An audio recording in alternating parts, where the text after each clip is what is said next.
Are we witnessing the greatest destruction of human capital in our history?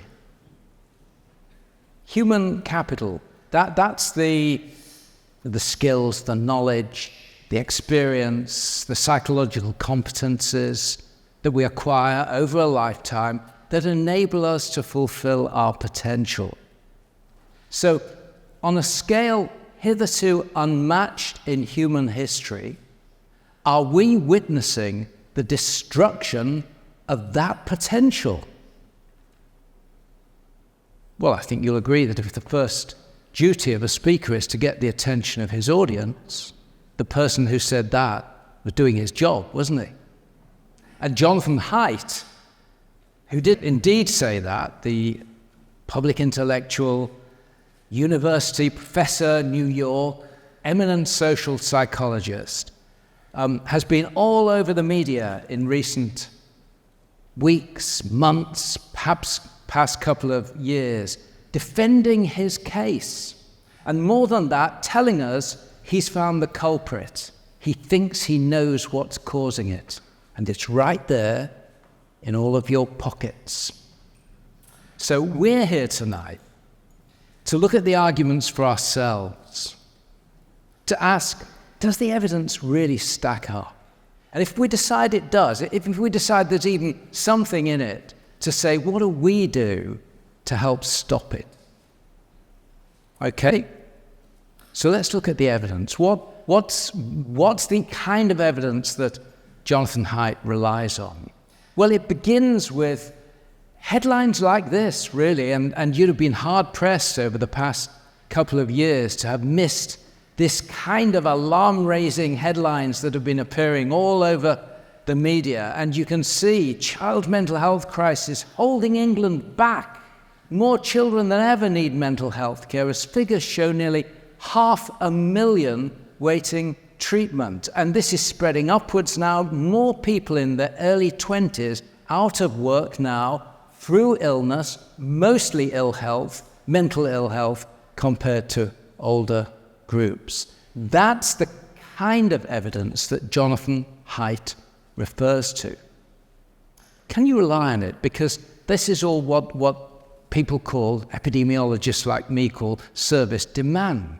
And as we know, people demand services for all kinds of reasons, and the demand may grow, but the actual amount of illness behind it may actually be the same. It's just that people now, for some reason, are coming forward for services. Is that what's going on here? Well, if you look behind the headlines and begin to look at some of the data, it does look as if something more than demand is going on. Look at these data, UK self-harm episodes. This is kids admitted, presenting to the services with incidents of self-harm, and 13 to 16. And you can see that something happened around the year 2012. Rates rocketed upwards, 80% in girls, 134% in boys, although they start from a lower level. And it isn't just, that is another service use statistic, but if you do community surveys, so you go and visit people in their homes and try to measure the prevalence of mental health issues before people even get services, you discover similar sort. This is from a reputable, well-organized, methodologically secure piece of work that's carried out periodically. And you can see that since the last, between 2004 and 2017, anxiety up 67% in girls, boys 77%, depression 137% in girls, boys 60%. And again, although the time periods are widely set apart there, most of the uptick from other surveys similar suggests it was around 2010, 2012. And this isn't just the US and the UK either. All across Europe, even the fabled Nordic countries here, the percent of Nordic teens with high psychological distress, aged 11 to 15, 76% increase in girls. 50% increase in boys. And it's not just Europe. Western culture, as far-flung as Australia and New Zealand, are showing the same pattern as well. Here are public health discharges for self-harm in New Zealand. And again, that year, round about 2010, 2013, that period seems the critical time when things begin to move upwards. And broader indicators of mental well-being are heading in the wrong direction as well. This is just happiness trends amongst UK teens, and they're going in the opposite direction. And I could show you the same data, the same sort of pattern, whether we're talking about loneliness or social isolation and so on. And even skeptical epidemiologists like me, looking at these data, are now concluding that there really is something going on here. There really is some hard data behind what Jonathan Haidt says. So that's the easier bit. There is something going on. Now we get to the tough bit. What might be causing it? Haidt thinks he's found the culprit. It's the smartphone in your pocket. Or, more specifically, it's those social media apps that sit on it. You know, Facebook, TikTok, Snapchat, WhatsApp, YouTube. So does that evidence stack up for that causal link? Well, here the arguments do get trickier. And they go something like this. We know that, kids age 11 to 16, they've all got a phone. It's actually 95%, but virtually all have a phone now. Incredibly, kids aged 3 to 7, 1 in 5 have their own phone. And of course, smartphone ownership amongst kids has been growing over the past 15, 20 years. But it was the year 2012 that saw a sharp increase, a kind of a tipping point for phone ownership in that group. And interestingly, that was the year when forward-facing cameras were introduced on smartphones, which revolutionized our ability to send facial imagery across media. And so TikTok could take off and so on, you see. And you'll notice the coincidence or the correlation between the penetration, the uptake of smartphone use amongst young people, and particularly social media use, and the kind of mental health impacts we're looking at there. And that correlation is quite striking and indeed compelling. There's the problem. As we all know, but frequently forget, correlation doesn't mean causation. If so, you better stop eating margarine, because in the US state of Maine, the divorce rate is highly correlated with the per capita consumption of margarine. But nobody's suggesting that you need to stop eating margarine. And there are all kinds of spurious fallacies that you can dig up out there, many of them quite curious. So we've got to be really careful before we imply here that just because we're seeing this pattern that we've found the cause. And indeed, we've got to be careful because scientists, we like to find causes. That's the business of social psychologists and social scientists, to look for the causes. And if you want to write a book, it doesn't really sell if you say, oh, this has got lots of different causes and it's all very complicated. No, you need one cause and you need to sell it as hard as possible. So there are all kinds of potentials here for misinterpreting the media.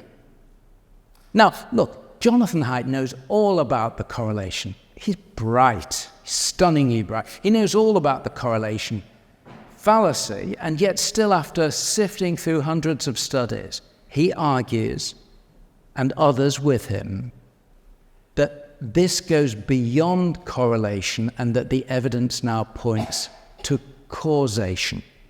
And he's relying on that for experimental studies that For example, compare the amount of time looking at social media with the risk of being depressed, and so on and so forth. There are hundreds of these studies.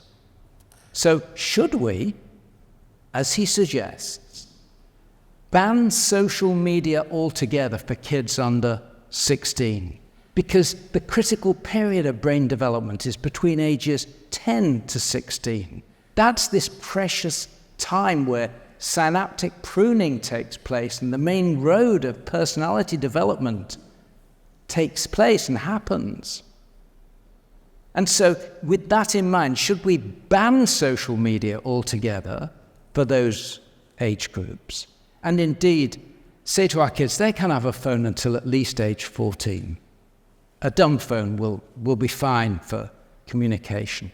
And there are many parents groups now getting together, banding together to promote just that. Well, along with many other epidemiologists and statisticians, along with the prestigious, the most prestigious science journal in the world, Nature, I'm not entirely convinced by the arguments that Haidt is putting forward over causation. It's very complicated. There's a lot of data to look at. But just as there are many pieces of work that confirm that it does look causal, there are also many that say it doesn't. And there are lots of issues with many of the studies being relied on. For example, those studies that compare how much time you spend on social media with how likely you are to be depressed, well, it's hard to establish the direction of causality there. Does being on your phone a long time make you depressed? Or, if you're depressed already, are you more likely to spend a long time on your phone?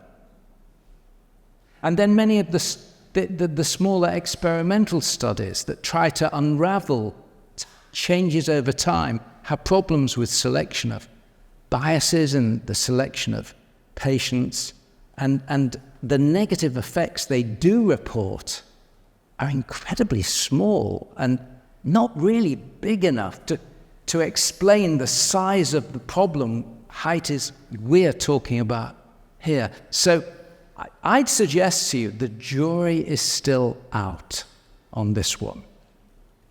So, hey, what are we doing here? Let's all go home, put up our feet, open our phones, social media feed, and relax. On the contrary, personally, I support all of Haidt's recommendations. I'd support his age recommendations for social media and for actually owning a smartphone. But my belief is based on caution rather than cast iron confidence in the data. Well, what do I mean? Well, the ethical precautionary principle puts it like this. Do you see it? When activities appear to lead to morally unacceptable harm that is scientifically plausible but uncertain, actions should be taken to avoid or diminish harm. And I think those conditions are met here. We certainly see morally unacceptable harms. If we are exposing our kids to the harmful effects of social media on this scale, and if we are seeing these effects, then this really is a serious situation. So I do think it passes that test. And it is the mechanisms of social media especially which convince me that the evidence for a causal link will eventually appear and be there. It is a highly plausible case that's being made. Now, what do I mean by the mechanisms of social media? Well, they're called smartphones, right? Now, why are they called smartphones? Because they're smart. They do really smart things. The problem is we think all those smart things are for us. I mean, hey, they get where we want to go in the car, and they give us the answer to any question we ask. It's terrific. But here's the thing. These things are not at their smartest when they're working for you. They're at their smartest when they're working on you. You see, all of those, free social media apps, you pay for them in the end. And how are you going to pay? You pay for them by giving permission for them to harvest your attention and then sell it on to advertisers. So obviously, the more attention we can harvest, the more we have to sell to advertisers, and the more money we can make. Terrific, we're all happy. And so the mechanisms that we're concerned about are designed to keep us on our phones, looking at our screens. Let me give you an example of the kind of things. First, that there are the confirmation bias algorithms, the mechanism. Psychologists have long known that we human beings have a great weakness for looking at the world and preferring to see things we already know, or preferring our beliefs to be confirmed. We like to look at things we already know are true. And it's confirmation bias. It's one of the cognitive errors that we are subject to as human beings. And these smart algorithms on our phones, they're designed to watch what we seem to like, the things we linger on, the sites we visit, the conversations we get into, the things that interested us, and then send us more of the same in our feeds. So we find ourselves living in information bubbles, basically, where algorithms confirm for us what we already want to believe. And it's terrific. A constant flow of information in our little bubble that confirms what we want to believe. Which, of course, is great if you just want to feel good about yourself. But it's terrible. It's deeply inimical to human flourishing and growth and psychological development.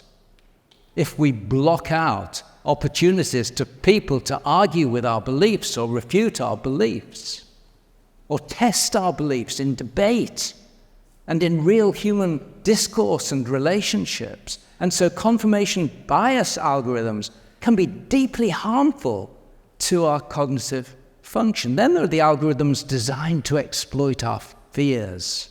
We tend to pay attention to environmental cues that arouse fear, of course, because it helps keep us safe.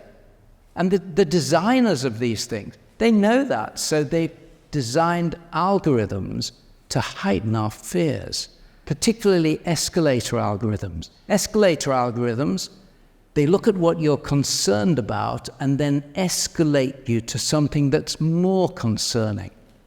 So, hey, you're worried about that? Wait till we show you this. Then you'll be really worried. And so these algorithms, they polarize our beliefs, they push us into more extreme beliefs, and they heighten our fears. And our kids feel this, and they become anxious and afraid. And then there's the upward comparison algorithms. Self-validation, approval, social approval, it's the oxygen of adolescence, isn't it? Actually, forget adolescence, it's the oxygen of human life. We all want to be loved, to be seen, to be approved of. And so upward comparison algorithms feed us images of people who just seem to be having a terrific time and we're stuck in our bedroom.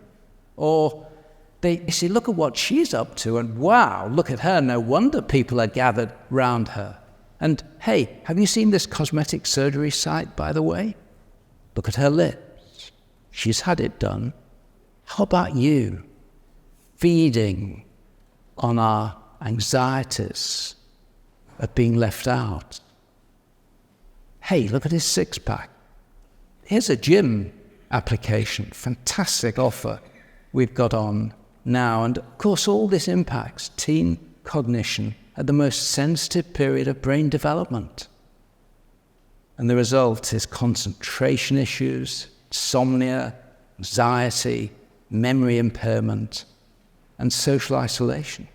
And even if you've got a really sensible son or daughter, and they say, I'm fed up of being on social media and all this virtual reality, I'm going to go into the real world and engage with real adventure. Well, they go back out into the real world to see their friends, but there are no friends to see them. Why? Because they're all on their phones. And this is why Jonathan Haidt describes these things as experience blockers now. Social media is it blocks us getting back into the real world because there's nobody there of interest compared to who's back in the virtual world. And so we're sucked back increasingly.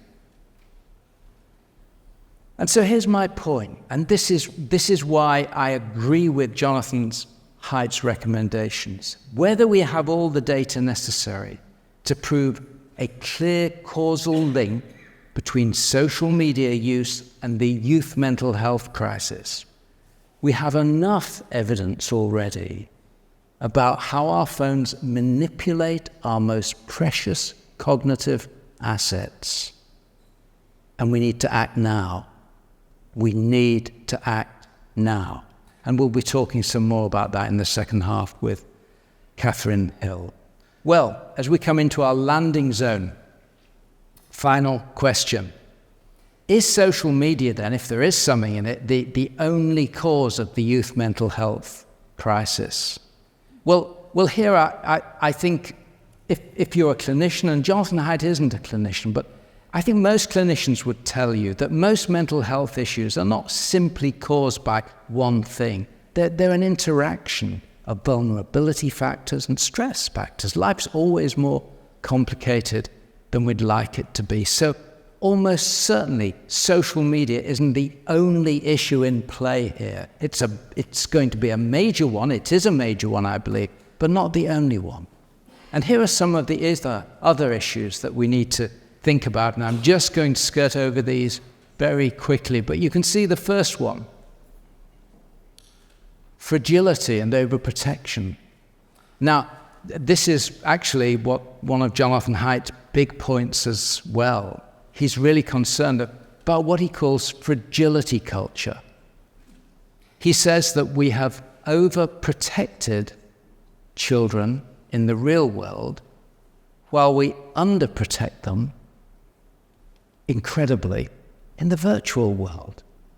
So we helicopter over our parents and we pick them up and we drive our children and we pick them up and we drive them home, we mollycoddle them and we make sure and we track them on their devices and we're constantly anxious as we hover over them. But they go up to their bedroom and a 16-year-old girl can be contacted, a 14-year-old girl, by anybody in the world who wants to have a conversation with her if she says yes. And we're okay with that. But as long as we get her in the car safely. And this is ludicrous, of course. And he's absolutely right. And so he has a big campaign with others about getting kids back out into reality, into adventure, and into risk-taking. Because evolutionary developmental psychologists will tell you that we need risk as an integral part of psychological development. Kids need to learn to navigate risk. And of course, when I went to school, like in ancient times, the 50s, I went to school by myself when I was 7, started going, just turned 7. My mother was petrified, but she let me go. She made me go. And it wasn't a little trip round the corner. I had to cross a level crossing with trains thundering past and no one to guard it. You could open the gate yourself. 2 major roads. It wasn't a walk in the park. But in those days, people saw risk as a necessary part of growing up. Now, look, I'm not saying that we go back to these days. Goodness me. Although, wouldn't that be great if you could have one of those in the park? Not so good for the local council's legal funder, I'd imagine, but what a contrast. And there are organizations now such as Let Grow which is encouraging parents to recover an adventurous childhood in the real world and get kids off their phones. So there's certainly something in fragility culture, but there are other factors. Poverty, really important. Kids in poverty are 3 times more likely to have mental health problems than those in better conditions. Home background, family stability, really important. Kids love coming home to a stable family environment where a mum and a dad, 2 parents bonded together in covenant love, are there for them. There's a vast amount of evidence supporting that. Of course, families come in lots of shapes and sizes, and different family shapes do fantastic work. But overall, the evidence is really strong that kids love parents bonded together in a covenant. We could call it marriage. We could say a lot more about that, but we need to move on. There's the pandemic and its effect, lockdown. But I want to finish just by saying something about what I call me culture. I'm especially worried about today's culture of self-invention. It's what I call me culture.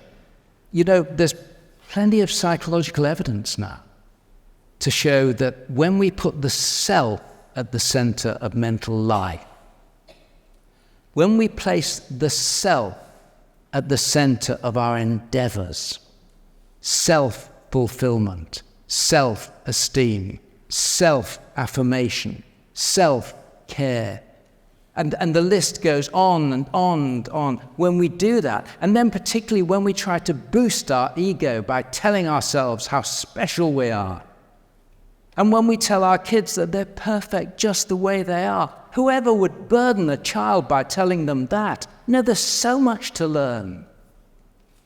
But when we burden our kids by telling them they're special, and what do we have here? A little Mozart, and who's that there? Wow, Einstein, look at that maths result. We are burdening them with the task of now being special and keeping up with it. And all the evidence is that when we try and boost ourselves up, those with low self-worth already simply feel worse. They feel less secure, more vulnerable. Why? Because it's just their own propaganda. And psychologists such as Jennifer Crocker have demonstrated that children have a much better chance of coming to a sense of who they are, discovering who they are, of developing resilience and bounce back against the stresses of life when mental life is organized not around me, but around being part of a story bigger than me. But now we're out of psychology. And Jennifer Crocker acknowledges this. She says you've got to go out and find what that story for you is. And of course, that really takes us into questions of philosophy and faith. And we're in a church just now, and that's why people of Christian faith are waking up fast to the harms of social media, because they intuit that the pursuit of the ego can only leave us empty and unfulfilled. They believe that humans made in the image of God have sources of personal and meaning and identity that transcend the self, and that we're not fully human and fully centered until we rest in that center, that source, God himself. So look, if you'll permit me to end on a personal note, for me, the ideal place to grapple with these social media challenges is to be part of God's big story. It's an incredible story. Begins with the great mission of God to set things right in this world, to put things right. Himself born a baby. And then through the pivotal events of the cross and the resurrection Jesus Christ. It's a story that has the power to rescue us from the small world of our ego as it calls us to participate as well. It's a story that repurposes the self in the pursuit of goodness and beauty and truth, which of course is to serve God himself. And it's a story that wonderfully includes me, calls me, affirms me, missions me, sends me out, but isn't about me. It's about something higher. And I just think personally that is a wonderful landscape into which to grapple with some of these issues of social media. Now, we don't have to agree with that. I pray that there are lots of different views about that here tonight. But I hope that the issues around social media that we've looked at tonight might at least encourage us, all of us, to be curious about those bigger questions of identity and meaning that stand behind it.